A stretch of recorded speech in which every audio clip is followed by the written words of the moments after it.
Hej så, velkommen til Tøkkemons kortquiz.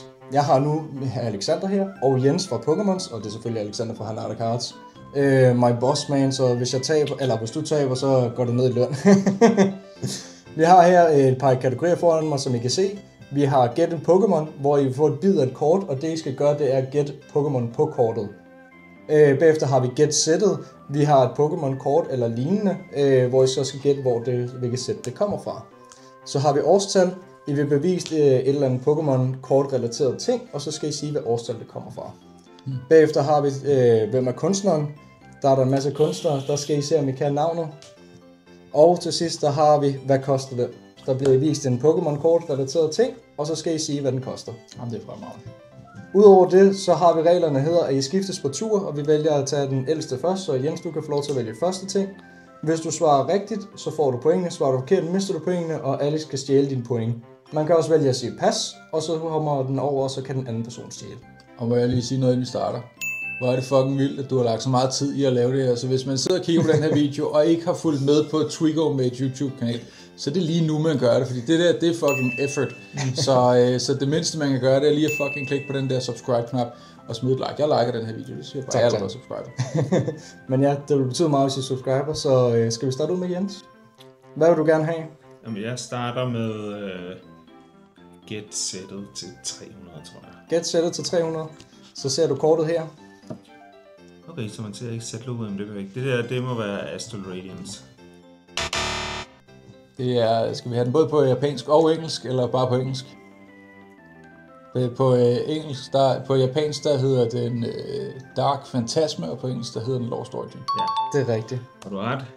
Lost Origin. Vi har Alexander på fronten indtil videre. Ej. Så er det din tur. Så er det mig? Okay, jamen, så siger jeg, ved du hvad, jeg vil gerne gætte en Pokémon for 100. Gæt en Pokémon for 100? Ja. Det er Charizard på base set kortet, der hedder 4 nede i hjørnet. Eller en af reprintsene. Det har du fuldkommen ret i. Ja, fuldkommen ret i. Kæft, du kører. Så, men så tager vi bare det der med gæt-sættet til 400. Gæt-sættet til 400. Det gik så godt sidst. Du er iskold. Den kan det må være Pop Serie 3. Det er Pop Serie 3. Det er du fuldkommen ret i. Så er Jens op på 100 point, og vi har Alexander på 400. Så tager vi en af de... Fik jeg ikke 400 for den? Jo, men du var minus 300 før. Man kan godt gå under 0. Ja. Ja, man kan ikke, du kan. Så prøv at tage en til 500 og svare forkert, så skal vi se, om man kan. Jeg tror, jeg tager... Hvem er kunstneren til 300? Det er So-So. Det er jeg også rimelig sikker på, det er. Så Alexander er oppe på 700 nu. Det er også godt... Det er et flot kort. Ja, men så tager vi årstal til 200. Årstal til 200. Den kan du godt. Hvornår fanden kom 151? Hvor mange sætter vi inde i nu? 2023. Jeg har intet at vinde på det. Det er rigtigt. Så Jens er nu oppe på 300 point mod 700. Ja, det er fint nok. Så tager jeg Gæt Pokémon til 200 point. Det er Umbreon. Moonbreon-kortet. Ja. Vi har Moonbreon. Hvad nummer har den? Alex lægger sig stort i form, men der er stadig masser af spørgsmål til dig. Der er masser af spørgsmål. Kom så, Jens, ind i kampen. Så jeg vil også gætte en Pokémon. Så lad os tage 400. Nå. Jeg bare lige for at springe en over. Den kan du godt. Ja. Og det er selvfølgelig det Pokémon-navn, der står på Pokémon-kortet, og ikke den, der er i billedet. Nej, det havde været dejligt nemt. Nu er jeg jo bange for, at jeg giver point til Alexander. Du kan også. Jeg siger pas. Du siger pas? Ja, men det virker som om, han godt kan huske den. Så jeg har chancen for at vinde nu. Ja. Det er sådan en, hvor man tænker, når man ser den. Jeg gør i hvert fald. Ja, jeg kan ikke, jeg har lyst, og det her det er ikke mit gæt, men jeg har lyst til at sige Gengar, men jeg har også lyst til at sige Gastly, jeg har også lyst til at sige Haunter, men jeg kan simpelthen ikke huske forskel fra det. Du vælger ikke at have noget bud, så I begge to er ingen bud. Ja, det er plads herfra. Men det er et meget fedt kort. Det er meget fedt kort. Det ser faktisk virkelig fedt ud. Jeg har fucking vidst det. Og havde jeg ret i det også var Gengar, ja, lige præcis. Men det er et Gastly-kort. Ja, Gastly-kort, ja. Nå, jamen så er det... Så er det Alexander. Så er det mig. Så siger jeg, hvem er kunstneren til 400?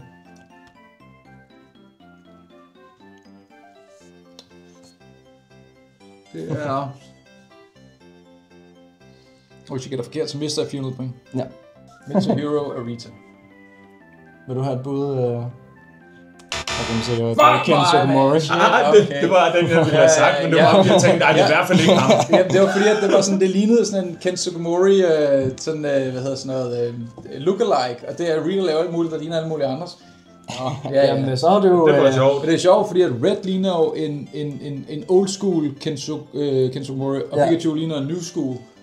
Så det var Det er meget sjovt. Ja, så har vi taget føring. Jeg gjorde det med vilje, for at der kom lidt. Ja, mere spænding. Ja, men så tager jeg get-sættet til 200. Get-sættet til 200. Det der må være Evolutions. Exo Evolutions. Det har du fuldkommen ret i. Så står vi lige. Så står det lige. Er det spænding bevaret. Okay, så tager vi Get Pokémon 300. Get Pokémon 300. Ja. Det er Charizard. Du siger Charizard? Ja. Det er forkert. Så må jeg jo også komme igen. Det er Dragonite. Det har du fuldkommen ret i. Det er Dragonite for Fossil. Det var irriterende. Nå, Jens, nu skal du jogge spinaten. Tag den det der til 500, så vi kan få... Jeg tager Get Pokémon til 500. Get Pokémon så til kan 500. du lige få lov at få dem, når jeg ikke kan... Okay, der er Holoen. Og der er noget rundt i siderne. Ja. Og det der over ligner... Har du nogen idéer? Overhovedet ikke. Nej, men der er de der fede, gamle... Sådan spøjse, du kan se Articuno, eller hvad det er, den der... Jeg har et muligt gæt, som jeg tror, det kunne være, men jeg er ikke så sikker på okay, det. jeg tager chancen og siger Raikou. Okay, skal jeg... Jeg vil gerne lave et gæt, som ikke er gældende. Som det er bare så fint. Okay. Det må du gerne.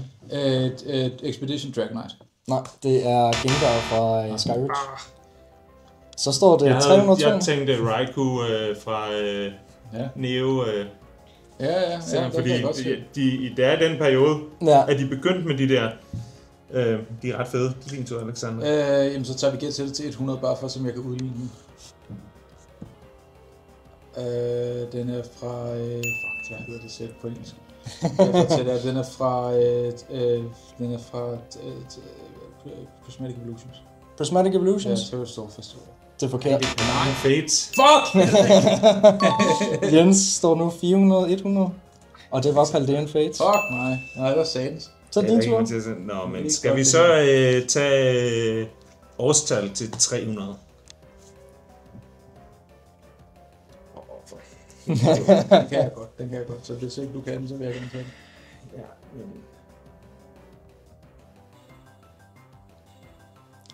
Jeg skal nok sige en note, jeg var rigtig bange for på pakker, da du stod foran på de gamle pakker. Jeg har kigget på det billede nok i kvarter for at kigge i alle detaljer.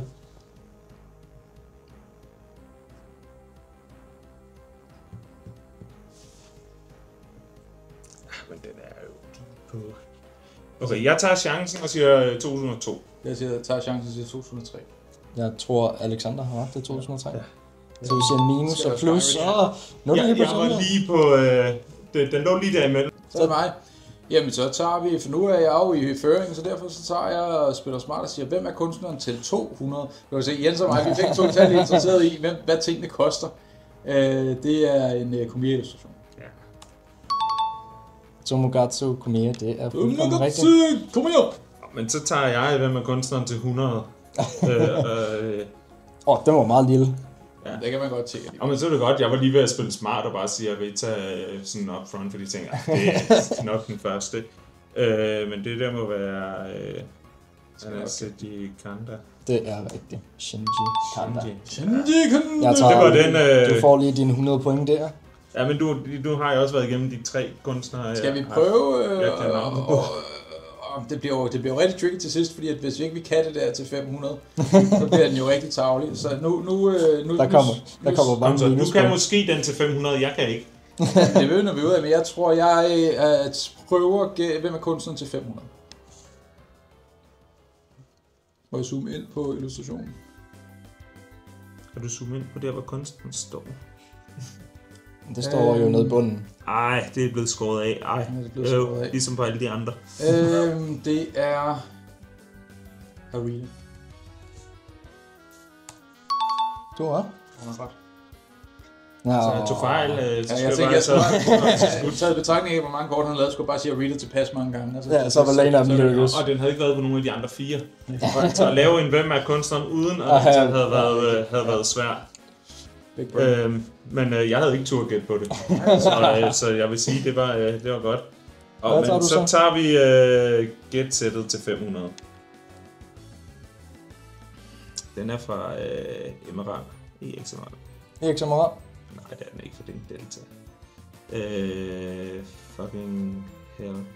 De kom først senere. Jeg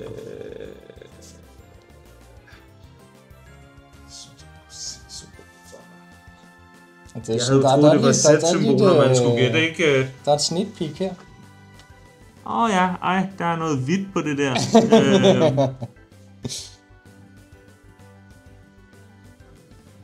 Jeg kan gå i minus på den her, ikke? Jo. Eller også skal du indhente Alex Lane.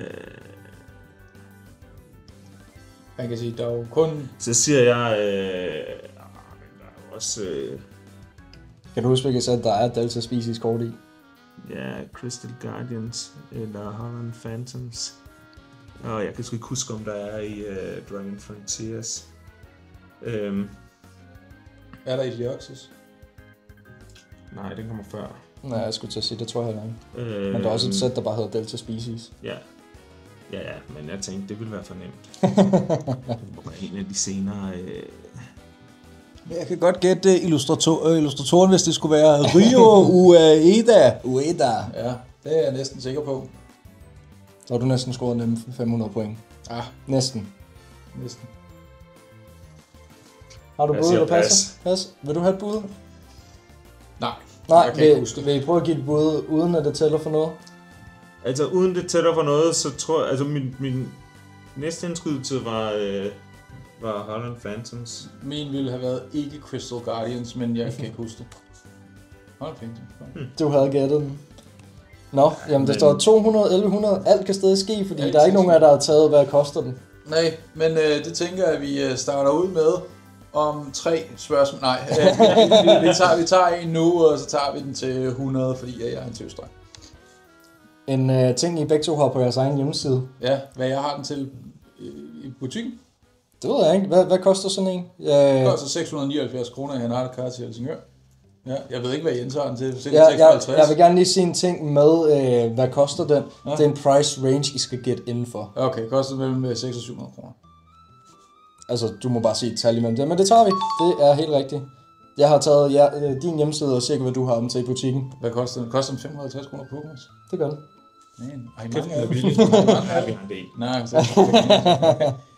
Men jeg mener, at Black Bolt, den koster lige 10 og mere. Ja. Så din tur. Ja. Så køber du dem alle sammen. Men jeg vil så sige,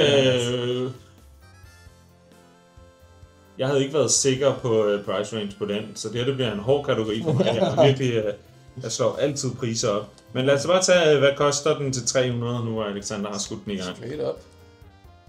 Så den tror jeg, at du er så langt fra. Jeg tror, for dig, der er det der jo bare et kort. Nej, fordi den var meget dyr lige ved release start, men jeg skulle da ingen idé om, hvor den ligger. Hvorfor var det, den var dyr? Hvad var det, der gjorde den til et meme? Det var de der 666 i baggrunden. Det står heroppe. Ja, lige præcis. Men jeg kan huske, at da vi fik den ud lige til at starte med, der lå den til 1800 på kartmarkedet. Det kan den ikke gøre længere. Jeg siger 800. Jeg vil ikke gætte på den. Jeg føler, det der er en af de der går altså op og ned. Jeg var sgu under. Jeg havde bare gættet mig til det, fordi vi ville have været højere, hvis jeg skulle gætte. Det er taget fra kartmarkedet inden for en sikker pris. Ja, men det giver mening. Jeg synes stadig, det er for dyrt. Det er meget illustration rare. Vi har 1300 i forskel, men alt er stadig ske, fordi der er stadig 200-500 spørgsmål. Eller Alexander kan spille en smart og bare sige pas til alt. Hvad vil du have? Ej, det kommer jeg ikke til at gøre, men jeg vil gerne sige, hvad koster den til 200? Hvad koster den til 200? Den der, det koster 35 millioner. Du må, er det ikke det, den koster? Illustrator, det var sgu da den, der blev solgt af... Spørgsmålet, hvad den koster, eller hvad den er blevet solgt til? $5 millioner. 5,2 ja, du tager den, det er $5 millioner. 30 til 35 millioner, hvordan du kan vækse kursen. Det er faktisk helt procent rigtigt. Så er det godt, du følger op i medierne. Jeg følger med i medierne for noget, der skete for 2 år siden, men ja. Det passer. Jeg er up to date. Up to date. Den var jeg så heller ikke på. Nej, jeg var Jeg også så dårlig til priser, at... Hvad jeg vil du have skudt den til? Jeg kan godt huske, den lå til omkring 5 millioner dollar. Fordi vi jo lige har snakket Guinness rekorder. Men... Ja, det var Lejski podcast. Men om det er, hvad den burde koste... det er så en anden side. Ja. Så kan man have en filosofisk snak om, er der overhovedet noget, der skulle hedde burde koste. Når der kun er et salg, så hvad har den kostet en gang kontra den næste? Den kunne lige så godt blive solgt for $10 millioner næste gang, eller for 2, ikke? Når de er så sjældne. Det er lige for, jeg har en hel podcast episode. Men jeg synes, det er fair med point på den der. Jeg har en podcast episode bag om ryggen på Twigo. Så tager jeg årstal til 500. Iskoldt. Jeg kan lige så godt gå... Det var et arrow-billede. Det ligner noget, der er lavet i år. Det skulle have været Hard Gold Soul Silver. Base. Hvad var det for et kort? Det skulle have været boosterbox. Hvad det hedder? Hard Gold Soul Silver. Nej, ja.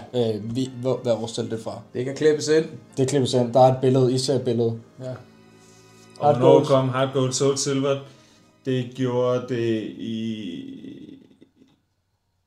Men jeg kommer an på, om det her pænsk eller engelsk. Der er altså meget haft en sæson imellem dem jo. 2009. Har du et bud? Jeg kan ikke huske det. Du kan ikke huske det, så du ville have sagt pas. Nej, hvis jeg skulle sagt noget, havde jeg sagt 2010, men jeg kan ikke huske det. Ja, det igen, jeg ligger på de to, du så jeg siger 9. Og du siger ikke noget. Jeg havde sagt til, jeg siger ikke noget. Jeg kan ikke huske. Du siger noget. Det er 2010. Så er vi nede på minus 600, Jens. Ja, men altså... minus skal plus, så jeg havde regnet med, at jeg var på plus 600. 600 nu, kan jeg. Årstal til 100. Årstal til 100. Jeg vil gerne have den til indsigt for den. Den kom i 1999. Det var du meget confident på. Ja, ikke. Det kan jeg huske. Ja, du kunne ikke undgå 100 point. Hvad tager du så? Ja, men jeg tager årstal til 400. Den eneste, jeg kan have en chance for... fucking Rebel Clash. Rebel Trash, det er nok mest hadet til de Sword and Shield. Lige for den her væren Hard Gold Soul Silver. Ja, men ja, det ved jeg ikke. Nej. Ja, der er igen, man burde kunne regne baglands. Så tager du lige alle sættene fra nu af. Ja. Har du nogle idéer? Ja, jeg tror godt, jeg ved det, men hvis Jens siger pas, siger jeg også pas, fordi det er sådan en af de der ligger mellem 2 år. Og sådan det gør de alle sammen. Ja, men den der de bliver jo printet i 2 år, eller hvad det er, man plejer at sige. Ja, de bliver printet i alt for lang tid i hvert fald. I forhold til Rebel Clash blev i hvert fald. Ja, i forhold til, hvor populært det var. Sword and Shield pakke, vi har i butikken. Jeg siger 2021. Og du havde sagt pas uanset. Nej, jeg havde sagt pas, men det er før 2021, tror jeg. Så er 2020. Ja. Jeg er en fra hver gang, men jeg er på... jeg er altid på 2. Ja, det er 400, det var for, så du er på minus 1000. Så mangler der kun 500. Så jeg kan bare sige pas for nu, så kan du ikke vinde. No. Men jeg tager, hvad koster den til 400, bare fordi jeg gerne vil føre mig lidt frem. Hvad koster en base set PSA 10 Charizard? Det er et skide godt spørgsmål. Hvad koster den? Den koster... Altså selv hvis du gætter, du kan ikke komme ned på hans point, så du kan godt gætte. Er det en price range? Men hvis han svarer forkert, og jeg svarer rigtigt, så begynder vi at kunne rykke. Ja. Så du bliver nødt til at svare for at gøre det spændende. Og jeg bliver nødt til at svare. Ja. Altså jeg vil sige, at jeg har absolut... Jeg følger overhovedet ikke prisen på engelske 10'er, og jeg ved, at de er dyre og alt muligt. Mit gæt er mellem 70 og 90.000. Ja.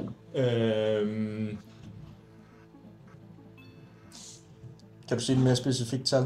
Mere specifikt tal? Altså i stedet for price range, bare sige et tal. Ja, så siger jeg 77.542. Så siger jeg bare 100.000. 77 redde dig nemlig, fordi du sagde nemlig 70. Det var nemlig ude for range. Så du sagde 77 var du inde for.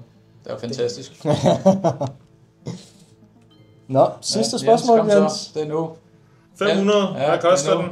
Hvad koster den? En boosterbox. For Hard Gold Soul Silver. OG.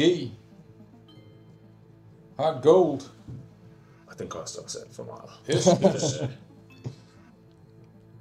nu har jeg jo hørt eller læst kommentarer på Facebook, så den burde jo koste 1800, det er jo retail. Det er jo for dårligt. Jeg vil gerne gøre det her. Jeg giver Jens en chance, og så siger jeg, at han kan ringe til en ven, eller invitere en bror med, som kan hjælpe med det. Det gør det bedre. Så det kan være en Per og Jens, der lige snakker sammen. Og så, den koster 40.000. Men hard gold Hvis solceller. der er nogen, der ved mindre om priser end Jens, så er det sgu da mig. Jeg skal til at se, hvis man ikke ved det, så har vi tilskuer på Jens' bror, der sidder og ser med. Nå, du siger hvad? 40.000. 40.000? Jeg siger nord for 40.000. Jeg siger, er det bare dem, der er tættest på, så kan jeg jo bare sige 45.000. Nej, Nej, du skal jo ramme ind på price range. Okay, ind på price range, hvis vil du vil have et sige bud. mellem... Og du sagde 40? Spørgsmålet er, om du vil vinde med... Mellem 45.000 og 55.000. Med lidt over 3.000 point, eller endnu mere. Mellem 45 og 55. Ja, okay, den var lidt højere. Det var lidt højere.